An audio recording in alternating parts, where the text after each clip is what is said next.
ಒಂದು ಕ್ವಿಕ್ ಸುದ್ದಿ ರಾಷ್ಟ್ರ ರಾಜಕಾರಣಕ್ಕೆ ಸಂಬಂಧಿಸಿದ್ದು. ಪಶ್ಚಿಮ ಬಂಗಾಳ ವಿಧಾನಸಭಾ ಚುನಾವಣೆಯ ನಂತರ ತೃಣಮೂಲ ಕಾಂಗ್ರೆಸ್ ಒಡೆದು ಎರಡು ಭಾಗ ಆಗೋಯ್ತು. 2/3 ಎಂಪಿಗಳು ಎನ್ಡಿಎಗೆ ಬೆಂಬಲ ಘೋಷಣೆ ಮಾಡಿದ್ದಾರೆ. 2/3 MLAಗಳು ತಮ್ಮದು ಪ್ರತ್ಯೇಕ ಬಣ ಅಂದಿದ್ದಾರೆ. ಈಗ ಮಹಾರಾಷ್ಟ್ರದಲ್ಲಿ ಶಿವಸೇನೆ ಉದ್ಧವ್ ಠಾಕ್ರೆ ಬಣದಲ್ಲಿ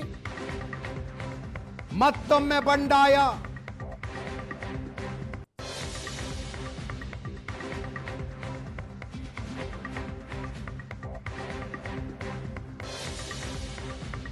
ಉದ್ಧವ್ ಠಾಕ್ರೆ ಬಣದ 6 ಜನ ಸಂಸದರು, 16 ಶಾಸಕರು ಏಕನಾಥ್ ಶಿಂಧೆ ಸಂಪರ್ಕದಲ್ಲಿದ್ದಾರಂತೆ.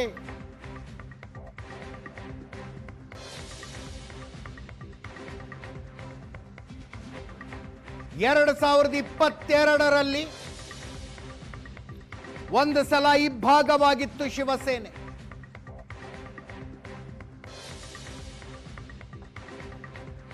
ಟೂ-ಥರ್ಡ್ MLAಗಳು ಏಕನಾಥ್ ಶಿಂಧೆ ಅವರ ಜೊತೆಗೆ ಹೋದ ಕಾರಣಕ್ಕೆ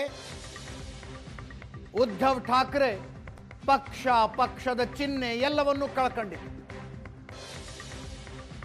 ಈಗ ಮತ್ತೊಮ್ಮೆ ಅದೇ ಸ್ಥಿತಿಗೆ ಬಂದು ನಿಂತಿದ್ದಾರೆ.